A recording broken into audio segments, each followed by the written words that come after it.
నమస్తే, welcome to I dream. నేను వలి. Micro finance పేరుతో లక్షలు వసూలు చేసి మొత్తంగా ఓవరాల్గా 200 కోట్ల రూపాయల వరకు మంగ్లీ వసూలు చేసింది. వాటిని తిరిగి ఇవ్వకుండా ఎగ్గొట్టింది. పెద్ద స్కామ్ అని చెప్పి లాయర్ సుబ్బారావు కంప్లైంట్ ఇచ్చారు. రివర్స్గా లాయర్ సుబ్బారావు మీద మంగ్లీ కూడా రివర్స్ కంప్లైంట్ ఇచ్చింది. నన్ను డీఫేమ్ చేయడానికి ప్రయత్నం చేస్తున్నాడు, హెరాస్ చేస్తా ఉన్నాడు, 10 లక్షల రూపాయల డబ్బులు కూడా డిమాండ్ చేశాడు, ఇతని మీద చర్య తీసుకోండి అని చెప్పి ఆమె కూడా కంప్లైంట్ ఇచ్చింది. ఈరోజు సిపి సజ్జనార్ గారిని కూడా కలిసి కంప్లైంట్ ఇచ్చింది అతని మీద చర్య తీసుకోవాలని. సో ఓవరాల్గా ఈ మంగ్లీ కేసు గురించి ఈ వీడియోలో మనం మాట్లాడదాం. కొన్ని సంచలన నిజాలు ప్రజలకు తెలియాల్సినటువంటి అవసరం ఉందని చెప్పి స్టూడియోకి వచ్చారు శేఖర్ భాషా గారు. మాట్లాడదాం. భాషా గారు నమస్తే అండి. భాషా గారు, అడ్వకేట్ సుబ్బారావు ఏం మాట్లాడారో మీరు విన్నారు. నిన్న మంగ్లీ ఆ స్టేషన్ దగ్గరకు వచ్చి ఏం మాట్లాడారో మీరు విన్నారు. ఏం చెప్తారు మీరు? సో నేను కొన్నాళ్ళు వేరే పరిస్థితుల దృష్ట్యా వీటికి దూరంగా ఉన్నాను నా బిజీ షెడ్యూల్లో. బట్ నిన్న వరుసపెట్టి ఫోన్లు వస్తుంటే అసలు ఏం జరిగిందని చెప్పి చూసినప్పుడు ఎవరు సుబ్బారావు అనే లాయరు చేశారంటే అసలు ఏంటి చూద్దామని పెడితే, సుబ్బారావు అంటే సుబ్బు అడ్వకేట్, యాక్టివిస్ట్ కూడా. ఆయన చాలాసార్లు నేను కలిసాను ఆయన్ని, చాలా డిబేట్స్లో పాల్గొన్నా. I know him.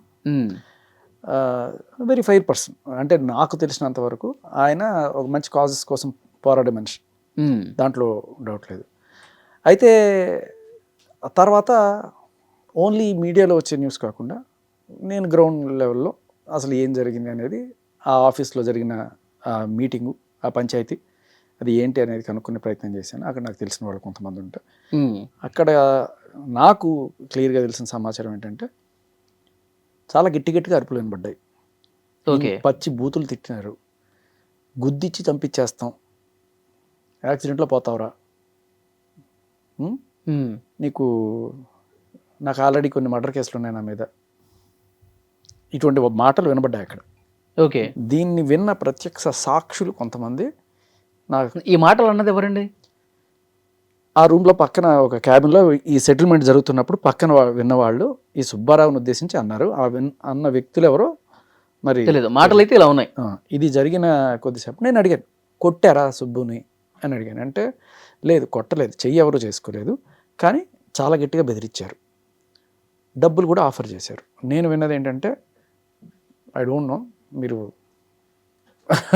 Subject Subbu గారు కరెక్షన్, ఆయన మరి బయట ఎక్కడో 20 లక్షలు అని చెప్పినట్టు విన్నాను.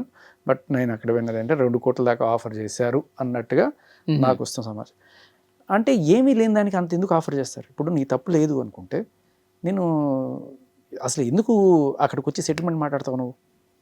ఓకే, అసలు నాకు సంబంధమే లేదయ్యా అనుకున్నప్పుడు నువ్వు ఎందుకు అక్కడికి వస్తావు? ఎందుకు ఇతన్ని పిలిపిస్తావు? ఎందుకు ఇంత మాట్లాడతావు? 4 గంటలు జరిగిందట. సో ఈ ఆఫీస్కి పంజగుట్ట పిఎస్కి కూతవేటి దూరం, కరెక్ట్గా 100 మీటర్లు. ఈ లాయర్ సెటిల్మెంట్ చేయడానికి కూర్చున్న స్టేషన్కి 4 అడుగులు నడుచుకొని పోతే పంజగుట్ట పిఎస్. సో అందరికీ ఇవ్వాలి అని చెప్పి నేను గట్టిగా పట్టుబట్టినట్టుగా కూడా వాళ్ళు విన్నట్టుగా నాకు తెలుస్తుంది. ఇది వీళ్ళు ఆఫర్ చేసినా సరే బాధితులకు న్యాయం చేయండి అని అన్నాడు. ఆయన అన్నాడు అనేది ఆయన చెప్పడం కాదు, అవతల పక్క క్యాబిన్లో వింటున్న వాళ్ళు చెప్పిన మాట. ఈయన నిలబడ్డాడు, లేదు నాకు డబ్బులు అవసరం లేదండి, వాళ్ళకి ఇవ్వండి, వాళ్ళకి న్యాయం చేయండి, ఒకానొక స్టేజ్లో అందరికీ కాకపోయినా ఇగో వీళ్ళకైనా న్యాయం చేయండి. మళ్ళీ అట్ ద సేమ్ టైం ఆయన క్లయింట్స్ చూసుకున్నాడు. అతను ఎవరైతే కలిసి మాకు న్యాయం చేయండి అన్నారో కనీసం వాళ్ళకైనా ఇప్పించండి, మిగతా వాళ్ళ సంగతి నాకు తెలియదు, నాకు సంబంధం లేదు, బట్ వీళ్ళకైనా చేయండి అంటే ఇక్కడ మళ్ళీ ఎథిక్స్ పరంగా సుబ్బుని గట్టిగా ప్రశ్నించాలి.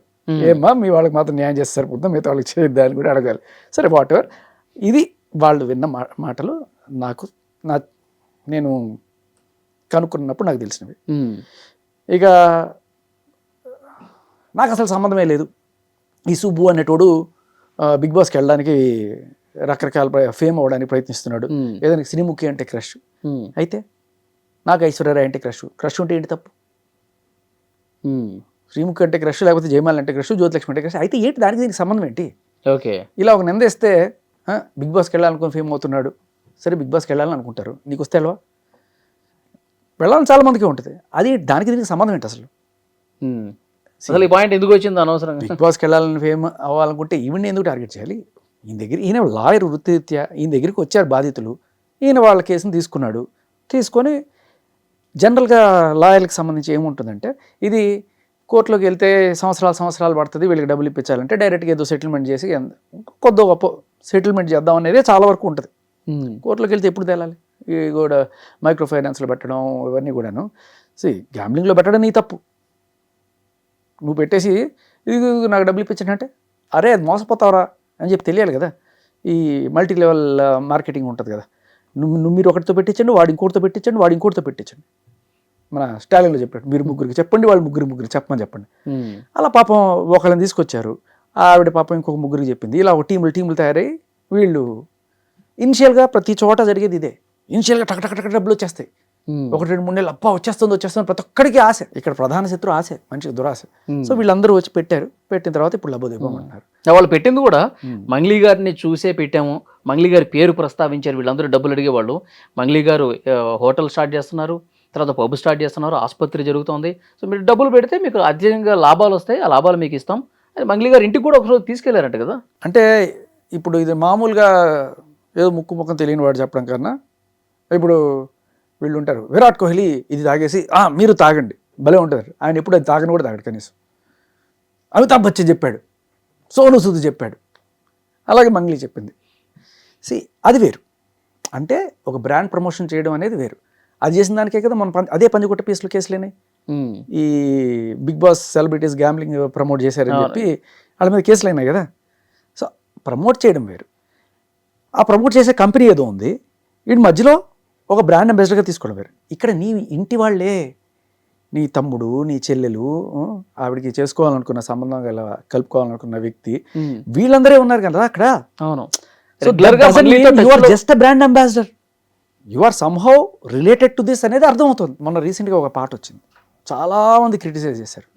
ఆ స్థాయి కదా, నీ స్థాయి వ్యక్తి నిన్ను అంత గౌరవించి, ప్రజలు గౌరవించారు, అవార్డులు ఇచ్చారు. మా తెలంగాణ ఫోక్ సింగర్, ఆవిడ పుట్టింది గుత్తిలోనే ఎక్కడో, రాయలసీమ అయినా కూడా తెలంగాణ ఓన్ చేసుకుంది. ఆవిడని ఓన్ చేసుకొని హక్కును చేర్చుకొని ఇంత పెట్టుకుంటే, అలాగే పక్క రాష్ట్రం అయినా సరే వాళ్ళు కూడా మా రాష్ట్రం అమ్మాయి అని చెప్పి గుర్తించి ఆ తిరుమల తిరుపతి దేవస్థానానికి అంతా చేస్తే, మీరు వెళ్ళి అటువంటి బూతుపాటలు ఇటువంటివన్నీ బాడి ఒకటి ఆవిడ ఇమేజ్ని ఆవిడే దిగజార్చుకుంది. ఎందుకు?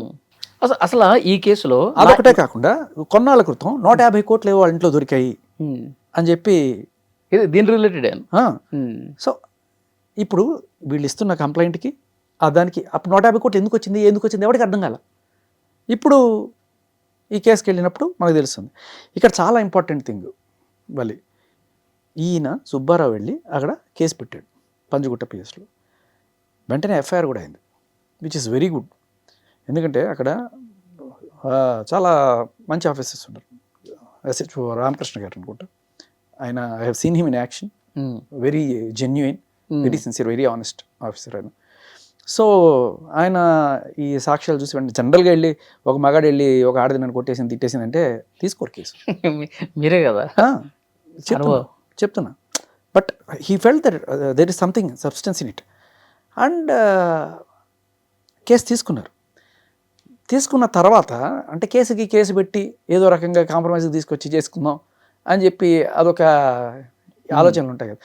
మీ ఇంకో విషయం కూడా నాకు అక్కడి నుంచి వస్తున్న ఇన్ఫర్మేషన్ ఏంటంటే, ఈయన ఆ గొడవ అయిపోయిన తర్వాత ఆ పర్టికులర్ పంజగుట్ట పిఎస్ బ్యాక్ సైడే వీళ్ళ ఆఫీసు, అక్కడ గొడవ అయిపోయి అక్కడి నుంచి నడుచుకొని వచ్చేస్తుంటే ఈయనకి ఫోన్ల మీద ఫోన్లు అంట, అన్నా వద్దన్నా పిఎస్ వెళ్ళొద్దన్నా, కంప్లైంట్ చేయొద్దన్నా, ఆగన్నా మాటినన్నా అని చెప్పి నాన్ స్టాప్గా కాల్స్ అంట అని వాళ్ళు చెప్పారు నాకు. సుబ్బు కూడా చెప్పింది కదా, వాళ్ళు చెప్పిన మాట. ఓకే. తర్వాత నేను ఇంటర్వ్యూ చూస్తుంటే సుబ్బు షోయింగ్, నేను ఒక్కసారి కూడా కాల్ చేయలేదు, ఆవిడే ఎన్నిసార్లు కాల్ చేస్తుంది, ఆవిడే కాల్ చేసి ఆవిడే ఈయన మీద కేసు ఎట్లా పెడుతుంది. నార్సింగ్ పిఎస్లోనే చెప్పాలి మరి. నార్సింగ్ పిఎస్ ఫేమస్ కదా మనకి, చాలా ఫేమస్. డ్రగ్ పెడ్లర్లు 45 రోజులు చెంచలు కూడా జైల్లో ఉండొచ్చేసిన వాళ్ళు కూడా హీరోల మీద కేసులు పెట్టగలిగిన పిఎస్.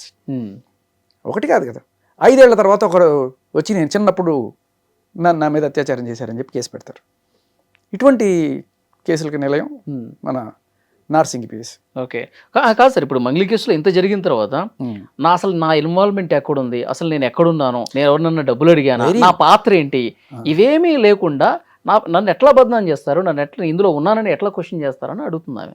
అది అడిగడానికి అసలు నువ్వు అక్కడ కూర్చొని 4 గంటలు పంచాయతీ ఎందుకు చేస్తావు? ఇక్కడ వేరే ఏ సాక్ష్యాలు అక్కర్లా, ఆవిడే పెద్ద సాక్ష్యం ఇచ్చింది, నీ అంతటికి నువ్వే అక్కడ కూర్చున్నావంటే దాని అర్థం ఏంటి? సెటిల్మెంట్ మాట్లాడడానికి ఎవరు వస్తారు? అసలు నీకేం సంబంధం లేదయ్యా, నువ్వు ఎందుకు వస్తావు సెటిల్మెంట్ మాట్లాడడానికి? అరే పోరా, నాకేంటి సంబంధం, ఎవరితో చూసుకోపో అంటావు. అమ్మో నా మీదకి ఏదో వచ్చేస్తుంది అయిపోతుంది అనుకుంటేనే నువ్వు వెళ్ళి సెటిల్మెంట్ కూర్చుంటావు. ఓకే, కూర్చొని అన్నిసార్లు ఫోన్లు చేసి వెనక్కి రా అని ఎందుకు పిలుస్తావు? పిఎస్కి వెళ్తుంటే వెళ్ళిపోయాడు, తెగిపోయింది, ఇప్పుడు ఏ రకంగా మేనేజ్ చేసుకోవాలి అనే కారణమా? ఇప్పుడు జనాలకి అందరికీ కూడా మెయిన్ డౌట్ నాకు ఎక్కడ ఇదేంటంటే కొన్నిసార్లు అంటే ఈవిడకున్న పొలిటికల్ ఇన్ఫ్లుయెన్స్ మనందరికీ తెలిసిందే. పాలిటిక్స్ ప్లే చేయడం, మన దేశంలో పాలిటిక్స్ ఎలా ప్లే చేస్తారో నీకు తెలుసు కదా. ఒకటి లేడీ కార్డు, ఇంకొకటి దళితుల కార్డు, ఇవి రెండు కూడా.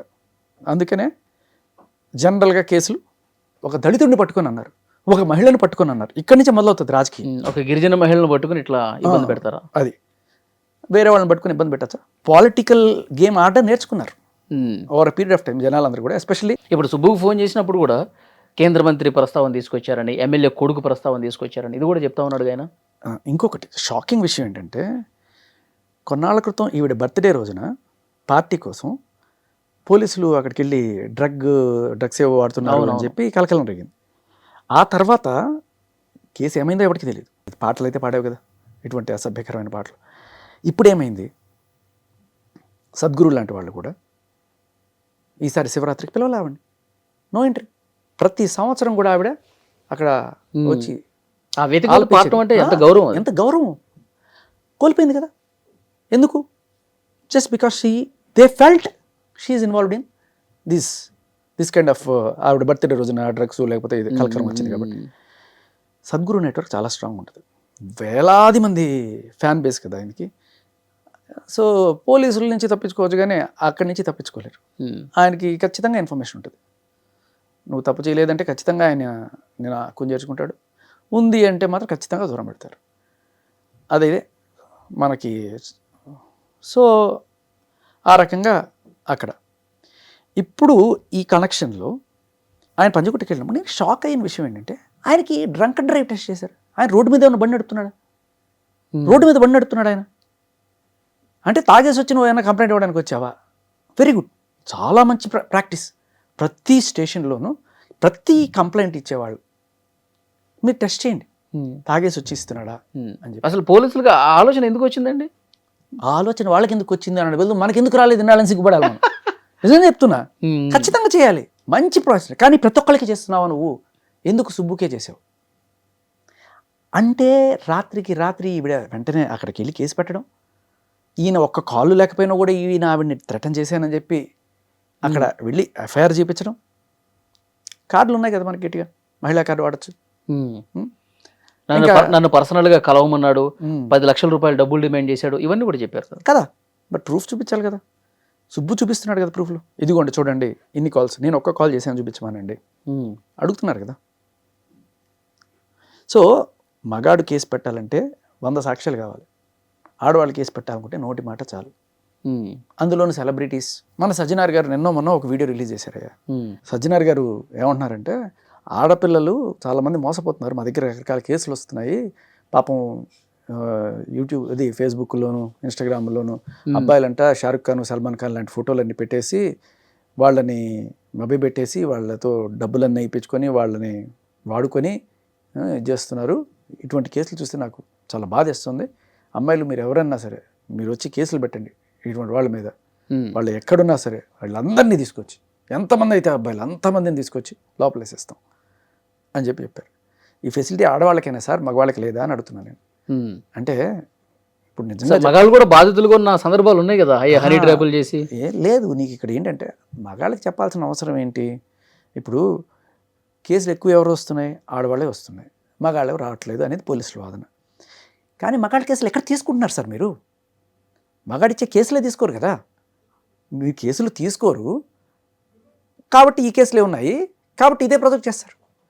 నిజం చెప్తే సూసైడ్ రేటు 3 మగాళ్ళు చచ్చిపోతుంటే ఒక ఆడవాళ్ళు ఉన్నారు. ఇంతకన్నా ఏం కావాలి? అంటే ఆయన మాటల్లో నేనేమో అంటే మోసపోయేవాడు మగాడ ఆడదా జెండర్ ఏంటి సార్? ఎవరైనా కావచ్చు. మీరు ఇలా ఆడవాళ్ళందరూ బై డిఫాల్ట్ అమాయకులు, మగాళ్ళందరూ బై డిఫాల్ట్ అగ్రెసర్లు. అంటే అమ్మాయిలు కొద్దిగా సెన్సిటివ్ ఉంటారు కాబట్టి బయటికి రాలేరు కాబట్టి మీకు మేము ఉన్నామన్న ఒక భరోసా ఇస్తున్నారు అనుకోవచ్చుగా. అదే అంటున్నా, కేసులు పెట్టేవాళ్ళే కదా, మగాళ్ళు వచ్చినా కూడా తీసుకోరు కదా. నేను అనేది అదే. ఇప్పుడు ఈ ఫెసిలిటీ మగాళ్ళకి లేదా? మగాడు మోసపోయాడు. ఇప్పుడు నిజం చెప్పాలంటే ఒక ఫేస్బుక్లోనో ఒక ట్విట్టర్లోనో లేకపోతే ఇది ఇన్స్టాగ్రామ్లోనో మగాళ్ళు ఆడవాళ్ళని అట్రాక్ట్ చేయడం ఈజీయా, ఆడవాళ్ళు మగాళ్ళని అట్రాక్ట్ చేయడం ఈజీయా?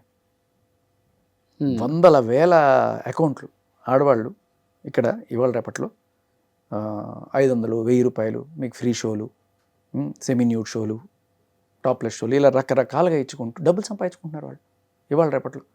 అండ్ అలాగే కొంతమంది ఓయో రూములకు పిలవడం, అక్కడ ఒక సెట్టింగ్ పెట్టుకోవడం, వీళ్ళు వెళ్ళగానే పోలీసులు వచ్చేస్తారు, పట్టేసుకుంటారు. వీడికి రకరకాల, వీడు ఒప్పుకోకపోతే వీడు లక్షలు డిమాండ్ చేస్తారు, ఒప్పుకోకపోతే వీడి మీద కేసులు, అత్యాచారం కేసులు చూస్తూనే ఉన్నాం. దీనికి ఆడ మగ అనేది తేడా లేదు.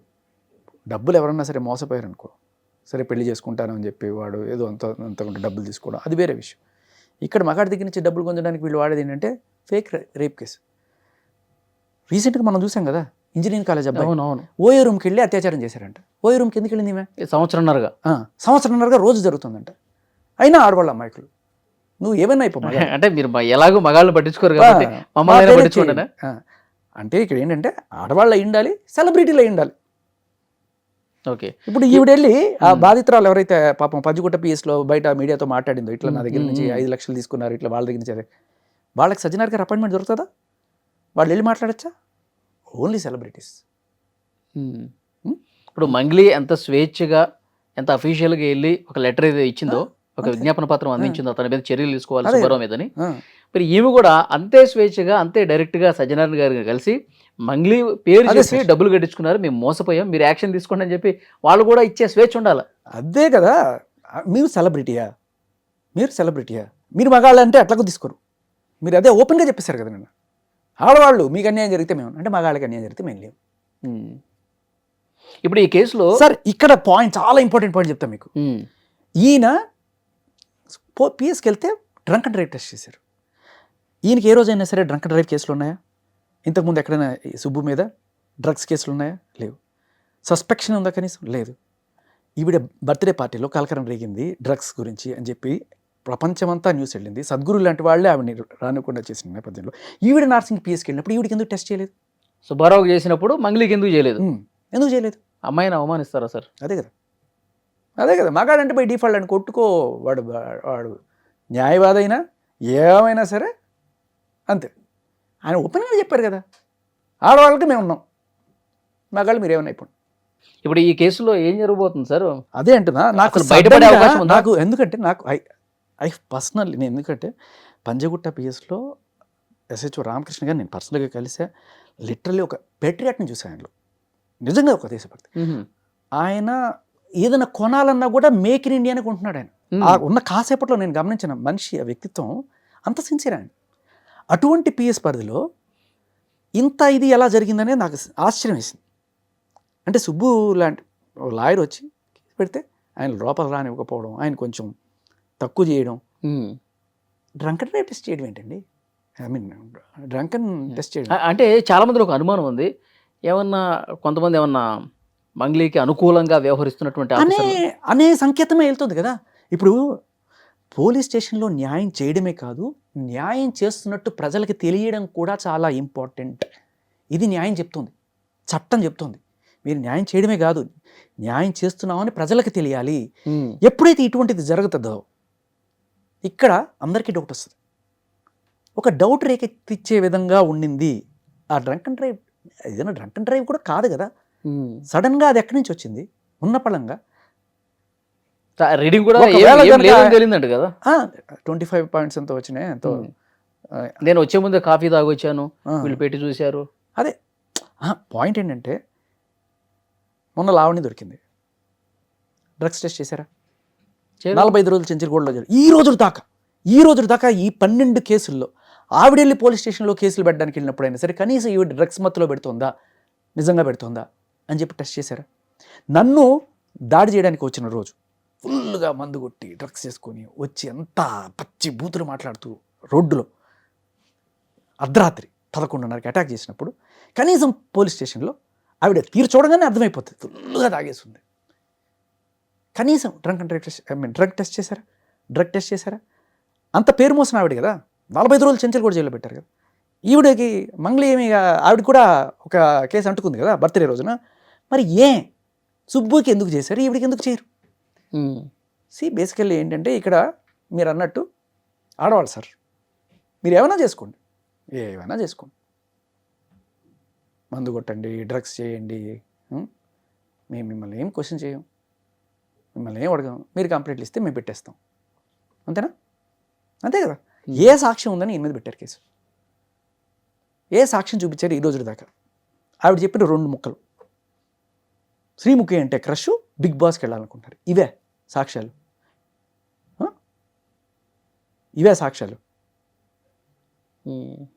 అంటే ఆయన శ్రీముఖి అంటే క్రష్ ఉండడం అది ఏమన్నా నేరమా? బిగ్ బాస్ కి వెళ్దాం అనుకుంటున్నాడు, అది నేరమా? నాకు చాలా సార్లు ఫోన్లు చేసి శ్రీముఖి గురించి అడుగుతా ఉండేవాడు. అయితే నీకు ఒక యాక్టర్ అంటే ఇంట్రెస్ట్ ఉంటుంది, ఆవిడ ఒకసారి కల్పించు అని చెప్పి అడగడం ఇంక వేరే రకమైన సంకేతాలు ఏమైనా ఇస్తుందా? లేదు కదా.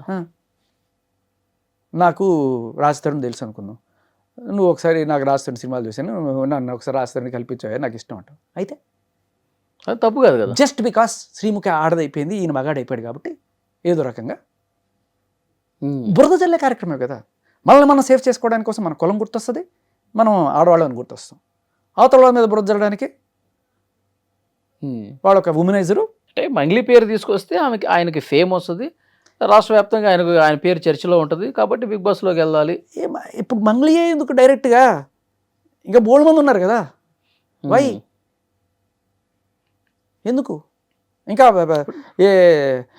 ఐశ్వర్యరాయో అమితాబ్ బచ్చన్ ఎందుకు తీసుకోలేదు? ఆయన ఎత్తుకోవడం పెద్ద గుండ్రా ఎత్తుకోవచ్చు కదా.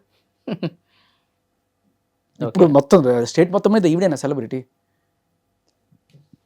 ఈయన దగ్గరికి క్లయింట్స్ వచ్చిన మాట వాస్తవం కదా, ఇది ఈ రోజుదే కాదు కదా. ఇవాళ ఆయన అక్కడికి వెళ్ళడానికి కూడా కారణం ఏంటి? నువ్వు ఆ రేంజ్లో ఆయన్ని దూషించి చంపేస్తానని వార్నింగ్ ఇచ్చి యాక్సిడెంట్లో పోతామని చెప్పి బెదిరించినప్పుడు ఆ పరిస్థితిలో ఆయన వెళ్ళి అక్కడ కంప్లైంట్ ఇచ్చాడు తప్ప ఆయన ఎందుకు వాళ్ళ కోసమే నిలబడ్డాడు కదా. వాళ్ళ కోసమే నిలబడ్డాడు అనేది కూడా వాళ్ళు చెప్తున్నారు. ఎంత డబ్బులు ఆఫర్ ఇచ్చినా ఆయన తగ్గలేదట.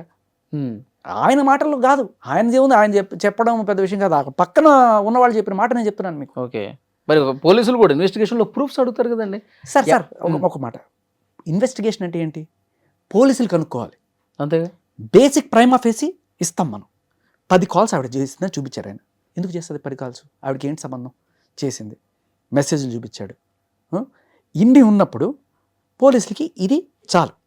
పోలీసులు ఏం చేయాలి?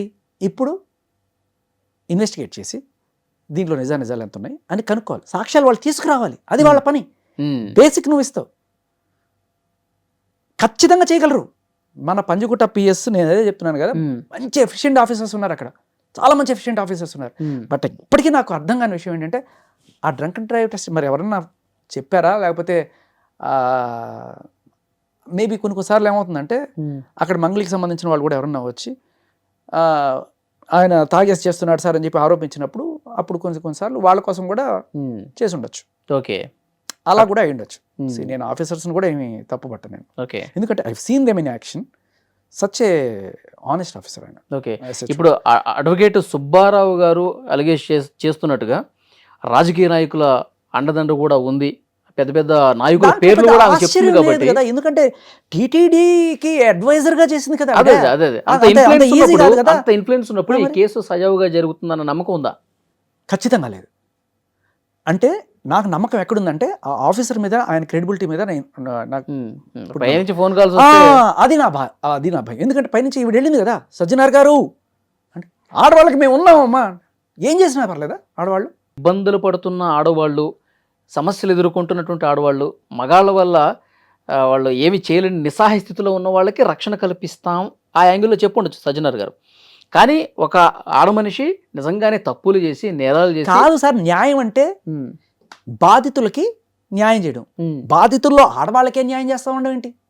యాజ్ అ పోలీస్ నేను అడుగుతున్నా, పోలీస్ అనేవాళ్ళు ఎవరైనా బాధితులకు న్యాయం చేయాలి, మేము బాధితులకే న్యాయం చేస్తాం అంటే ఏంటి దాని అర్థం? బై డిఫాల్ట్ మేము ఆడవాళ్ళనే బాధితులుగా చూస్తాం ఉమ్. అనేదే కదా. కాదు ఇప్పుడు మంగ్లీ గారు ఒకవేళ తప్పు చేశారు అనుకుందాం, ఆ. ఫర్ ఎగ్జాంపుల్ అనుకుందాం, ఆ. అప్పుడు సజ్జనర్ గారు తప్పు చేసినా వదిలేస్తారనా మీ మీ ఉద్దేశం? ఆహా, అంటే మనం ఎక్కువగా గారాబం చేస్తే జరిగే ఎఫెక్ట్లు ఉంటాయి కదా. ఆయన ఇటువంటి స్టేట్మెంట్ ఇస్తే ఆయన ఉన్నారు కదా, మనం ఆడవాళ్ళకి ఆయన ఇప్పుడు అతని మీద చర్య తీసుకోండి సార్ అని కలిసినంత మాత్రాన ఒకవేళ తప్పు ఈ మీదని తేలిన విచారణలో మంగ్లీదే తప్పు అని తేలినా లైట్ తీసుకుంటారా అంటున్నా సజ్జనర్ గారు. విచారణ జరగాలి కదా అంటున్నా నేను.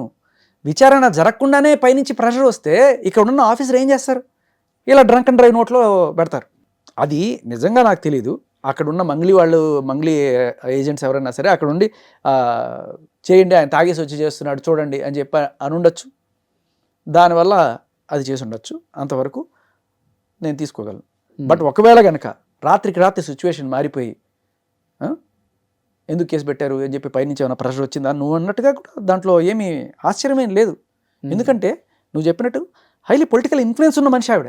ఎంత పేరుంది, అవార్డులు ఉన్నాయి, ఎంత పలుకుబడి లేకపోతే నువ్వు ఆయన చెప్తున్నాడు కదా, సెంట్రల్ మినిస్టర్ అని వాళ్ళు వీళ్ళు పేర్లు కూడా చెప్తున్నారు కదా. నో మ్యాటర్, పెద్ద ఆశ్చర్యమేం లేదు ఆవిడకున్న political బ్యాక్గ్రౌండ్కి, it's there.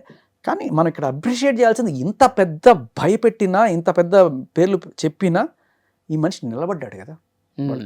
Advocate Subbarao నిలబడ్డాడు. వీటికి దాటి నేను విన్నది 2 కోట్ల ఆఫర్ ఇచ్చినా కూడా లేదు వీళ్ళకి న్యాయం చేయండి మీరు అని చెప్పి నిలబడ్డాడు కదా. That's something. ఓకే, ఆయన కరేజ్కి మనం నిజంగా హ్యాట్స్ ఆఫ్ సుబ్బు. లేకపోతే అంత ప్రెషర్ని తట్టుకొని, అంత డబ్బు ఆశ చూపించిన తట్టుకొని అతను వాళ్ళ కోసం నిలబడ్డం అనేది నిజంగా అప్రిషియేట్ చేయదగ్గ విషయం. ఖచ్చితంగా నిజం. ఏదన్నా వెహికల్తో గుద్ది చంపించేస్తాం నిజమేనది మీరు విన్నది? అంటే అక్కడున్న ప్రత్యక్ష సాక్షి చెప్తున్నాడు నాకు, ఓకే, ఇలా బెదిరించారని చెప్పి. So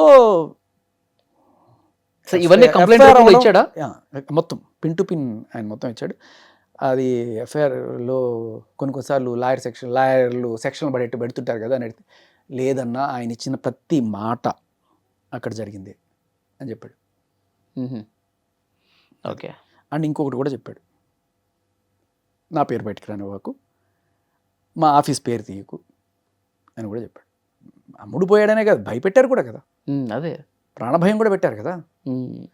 so this is a serious thing. పోలీసులు ఖచ్చితంగా ఇక్కడ వాళ్ళకున్న ఇదేంటంటే న్యాయం జరిగినట్టు చూపించడం కూడా వాళ్ళ బాధ్యత, న్యాయం చేయడమే కాదు అది. సో ఇది కొంచెం సీరియస్గానే తీసుకోవాలి, ఆ బాధితులందరికీ కూడా న్యాయం చేయాలి అండ్ సుబ్బుకి సెక్యూరిటీ ఇవ్వాలి. సో చూద్దాం భాష గారు ఏం జరగబోతుంది ఏంటన్నది. చాలా సీరియస్గానే ఈ కేసు నడుస్తోంది. బెదిరించారు, డబ్బులు ఆఫర్ చేశారు, అయినా లొంగకుండా బాధితుల పక్షాన్ని నిలబడ్డాడు కాబట్టి ఇప్పుడు సజ్జనార్ గారిని మంగ్లీ గారు కలిసినంత మాత్రాన ఆమె వైపే న్యాయం ఉందని చెప్పి భావించాల్సినటువంటి అవసరం లేదు. సో పోలీసు ఉన్నతాధికారులు ఈ కేసులో వాస్తవాలేంటో వెలికి తీయాల్సినటువంటి అవసరం ఉంది. అలాంటి నిష్పక్షపాత విచారణ జరుగుతుందని మనం కూడా ఆశిద్దాం. Thank you very much.